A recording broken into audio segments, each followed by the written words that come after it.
In no culture do they say brr. Nowhere do they say like that for silence. The teachers in the Upanishads did not give answers. They did not give you philosophy. This is one of the dilutions that happened in the later times. Why Shiva is always symbolized as destroyer, destroyer, destroyer is not because some man went around destroying somebody. And this habit, it is disallowing the Upanishad from happening to you.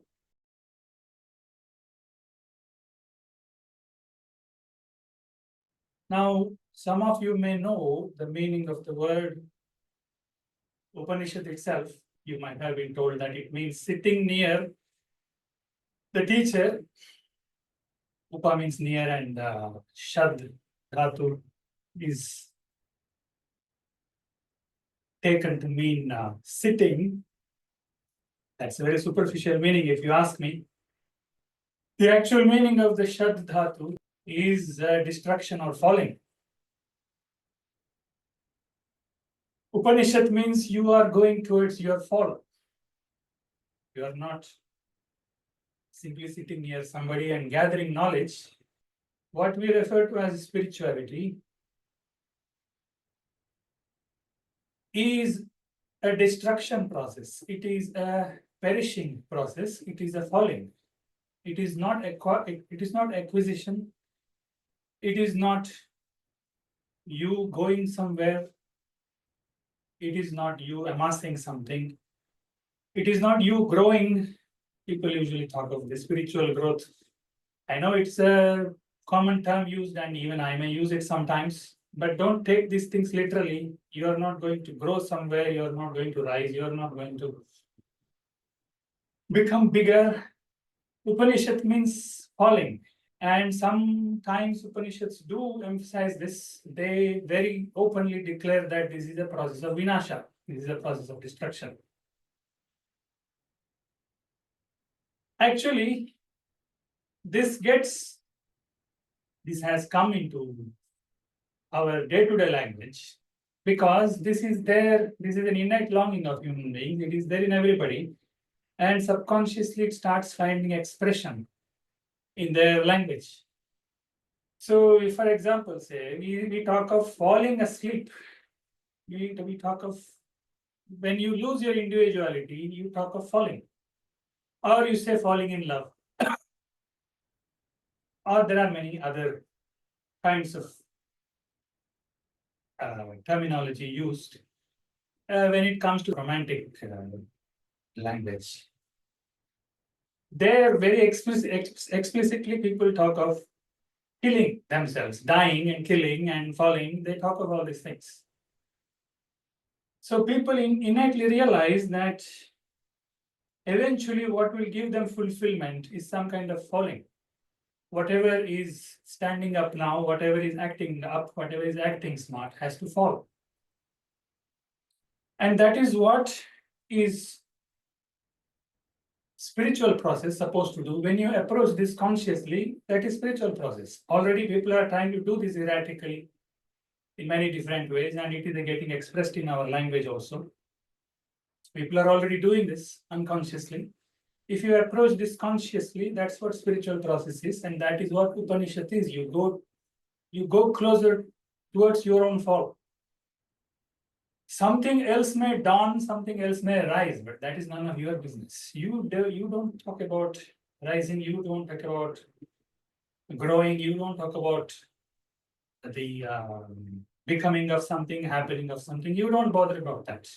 Whatever has to happen will happen. You just fall. Whatever has to rise will rise. There's another dhatu, shi, which also means something similar. It means collapsing into something, resting into something. And it is from these dhatus the word Shiva has come. Shiva means, why Shiva is always symbolized as destroyer, destroyer, destroyer is not because some man went around destroying somebody. It is described like that because eventually what every living being is longing for is its own destruction, for something else to take over. And in Samskrita, probably what happened is because Samskrita was developed very systematically in correlation to what reality is, and the dhatus have some correspondence to reality. See, in all the cultures around the world, when they have to make people quiet, they will say shh. It is a universal sound, which means that sounds have to stop and silence has to come. Nowhere on the planet, as I know, in no culture do they say brrr. Nowhere do they say like that for silence. Everybody says shh, because that word shh itself, existentially, not linguistically, has something to do with quietening, has something to do with destruction. So, Upanishad means you go towards your fall, but the difference is it's not falling asleep, it is falling into wakefulness, it is falling into liveliness, it is falling into tremendous intensity. And when tremendous intensity, you fall into tremendous intensity, something in you will actually be dissolved. And that is the purpose of spiritual inquiry. That is the purpose of studying Upanishads as well. Even if you do it without Upanishads, it is okay. Whichever way you do it, whether you do Hatha Yoga, whether you do Karma Yoga, whether you do Bhakti Yoga, whether you do inquiry, Jnana Yoga, whether you use scriptures or not, whatever you do, that is what is supposed to happen. It is not a knowledge gathering process. It is not you becoming knowledgeable and feeling good after the Upanishad sessions. If you acquire a lot of vocabulary, lot of concepts, and you feel good about yourself, exact opposite of Upanishad is happening. See, your instinct itself is always that whenever you go somewhere, whatever you do, whatever endeavor you take, whatever class you go to, wherever you go to, your desire is to become something more than what you already are. You want to grasp. That is the process of the intellect. It does not want to fall. And this habit is disallowing you from taking the Upanishads. It is disallowing for the Upanishad from happening to you. Because even when you approach Upanishads, you will approach it as gathering process. You will learn, you will approach it as knowledge gathering. That is not the purpose of Upanishad sessions at all. So, in the ancient times, if you read the Upanishads, what you will notice is that they're very desperate seekers. They were going around the country trying to find somebody, if somebody can point them in the right direction, if somebody can nudge them in this direction, somebody can help them in this. And they went to some teachers, some masters, asked them questions, and the teachers gave responses. The teachers in the Upanishads did not give answers. They did not give you philosophy. This is one of the dilutions that happened in the later times. If you see just plain Upanishads, you will not find philosophical conclusions there. You will only find exclamations.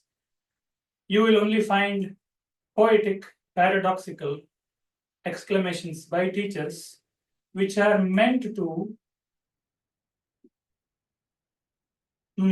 stun your intellect, not simply stun it in a systematic way. They will try to do it. They will use various approach, they will use various methods, and they will respond to the students in various ways, various Upanishads. The teachers respond in various ways. So they did not give answers, they did not give philosophies, they did not give conclusions. In fact, conclusions cannot be given. I will try to cover it maybe tomorrow a little bit. When you come to this matter of what is the ultimate truth, what is the core of life, you cannot give any affirmative answer for that in any way. You cannot assign numbers to it, you cannot assign names to it, you cannot assign anything to it. The only thing you can do is use certain intellectual process to make the intellect realize that it is approaching paradox, that life itself is paradoxical.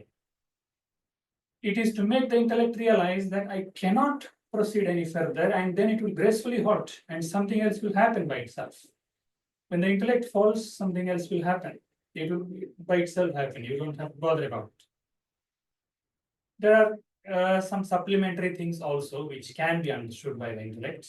But when it comes to the essential aspects, you will only see very, very beautiful poetic expressions. Those kind of exclamations are supposed to invoke something else in you.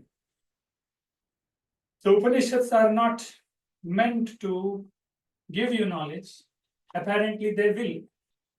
If you have to do it through the way of inquiry, you have to use your intellect to begin with. You have to supply some reasoning, and in that process, some facts will be told, something will be told, and that will be knowledge.